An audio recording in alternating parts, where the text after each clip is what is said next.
उसके आधार पर ED court ने कहा, और यह फैसले में दर्ज है मान्यवर, कि अरविंद केजरीवाल पूरी तरीके से निर्दोष हैं और ईडी उनके खिलाफ बायस्ड होकर काम कर रही है, दुर्भावना से काम कर रही है, और उनके खिलाफ मनी ट्रेल का कोई मामला नहीं है। ये मैं इसलिए आपके सामने बोल पा रहा हूं कि ये कि कोर्ट का फैसला है, सार्वजनिक है मान्यवर, इसलिए मैं बोल रहा हूं। एक सेकंड जी। माननीय सदस्यगण, अपने देश में व्यवस्था के तहत एक कानूनी प्रक्रिया है। उस कानूनी प्रक्रिया के तहत ही व्यक्ति ट्रायल फेस करता है, कई बार उसको जेल भेजा जाता है, कई बार जमानत दी जाती है। जिनको जमानत दी जाती है उनको बाद में सजा भी हो जाती है। जिनको जमानत नहीं दी जाती, सुनिए, कांट यू प्लीज सुनिए, जिनको जमानत नहीं दी जाती है वो बरी हो जाते हैं। ये एक प्रक्रिया है। पर जिस फैसले की आप चर्चा कर रहे हैं वो फैसला सब जुडिस है, उस फैसले पर रोक लगी हुई है। वो फैसला ऊपर की अदालत के अंदर निर्धारित होना है। तो उस परिस्थिति में आप उस फैसले को सही मानकर न्यायालय के ऊपर टिप्पणी कर रहे हैं। देश के एक न्यायालय ने अपना विवेक लगाकर उस फैसले को स्थगित कर दिया है। Therefore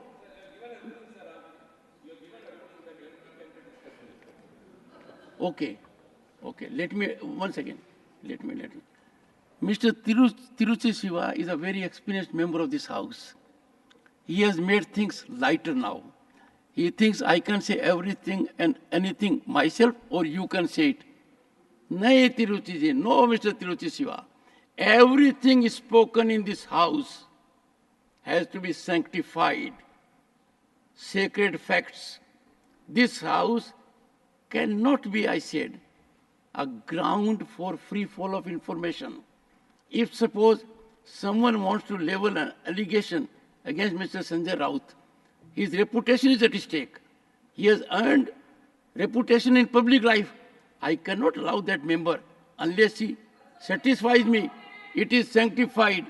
Similarly, that privilege is not without regulation. That privilege is a heavy responsibility.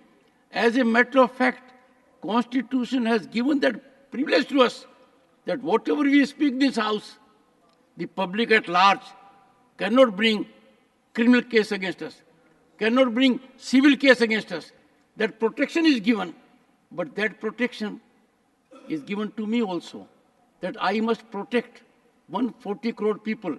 You cannot say anything and everything here, Tiruchiji. You have to say something keeping in view dignity of your office as a member of parliament and facts that are unimpeachable, beyond question. Therefore, if Sanjay Singh has made reference to a judgment which has been stayed, which means that judgment, till the judgment of the upper court comes, is non-existent. Therefore, Sanjay, you can't take reference to that. Go ahead, make your point. आपका protection चाहिए sir, मिलेगा। आपका संरक्षण चाहिए मान्यवर। बोलिए क्या चाहिए। तो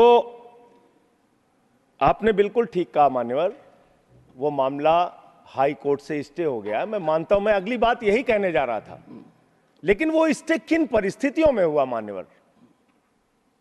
बगैर ट्रायल कोर्ट के ऑर्डर की कॉपी के भारत न्यायपालिका के इतिहास में पहली बार स्टे हुआ है संजय मान्यवर। हाई कोर्ट से ऑर्डर की कॉपी नहीं थी मान्यवर, सुनिए और स्टे कर दिया गया। सुनिए जी, एक सेकंड बैठिए। माननीय सदस्यगण, आप लोगों से मेरा अनुरोध है, and we have a distinguished senior advocate also there, Vikas Bhattacharya ji, we can not discuss conduct of a judge in the manner he has given his order. Therefore, you are directly questioning a judge that he has passed an order without, if you say, I have no details on it, and I'll tell you, judges in their wisdom pass orders on Sunday, judges in their wisdom pass orders at midnight, judges in their wisdom pass orders without even order of the trial court. Therefore, keep away from this issue. Confine to the other part of it. Please, go ahead. अमृतकाल की चर्चा हुई मान्यवर। विपक्ष के नेताओं को पूरे देश में सरकार के द्वारा टारगेट किया गया, और सिर्फ विपक्ष के नेताओं का सवाल नहीं मान्यवर, बंगाल के 3 मंत्री भी जेल में हैं। अभी झारखंड के मुख्यमंत्री को जमानत मिली है कोर्ट से, और बिहार में जांच एजेंसियों का दुरुपयोग, महाराष्ट्र में जांच एजेंसियों का दुरुपयोग, दिल्ली में जांच एजेंसियों का दुरुपयोग। अब क्या करना चाहते हैं? मैंने अटल जी का भाषण सुना मान्यवर, उन्होंने कहा दुर्भावना से राजनीति नहीं होती, बड़े दिल से राजनीति होती है, बड़े मन से राजनीति होती है, बड़े मन की राजनीति करना सीखिए। ऐसे विपक्ष के लोगों को टारगेट करना ठीक नहीं है, ये अच्छी राजनीति नहीं है आपकी। आपने दिल्ली के स्वास्थ्य मंत्री को जेल में डाल दिया, उस आदमी का 36 किलो वजन कम हो गया जेल में मान्यवर, 36 किलो। आप इनकी टीका टिप्पणी सुन रहे हैं? हमारे दिल्ली के संजय जी, जो फिर तो मैं बोल नहीं पाऊंगा। जो व्यक्ति जेल में है उसको जेल में किसने डाला है? इनकी जांच एजेंसियों ने सर, न्यायालय ने। इनकी जांच एजेंसियों ना ना, न्यायालय ने झूठे मामले बनाकर, देश भारतवर्ष झूठे मामले बनाकर, भारतवर्ष दुनिया के अंदर वो देश है जिसकी न्यायपालिका सुदृढ़ है। Sit down. मैं अपनी बात करूं सर, पहले I will give extra time. Problem इस साकेत गोखले 3 बार बैठाया जाएगा तो कैसे बोल पाऊंगा सर? अगर 1 मिनट अब ऐसा करेंगे, आप बोलते रहिए। ठीक, थैंक यू सर।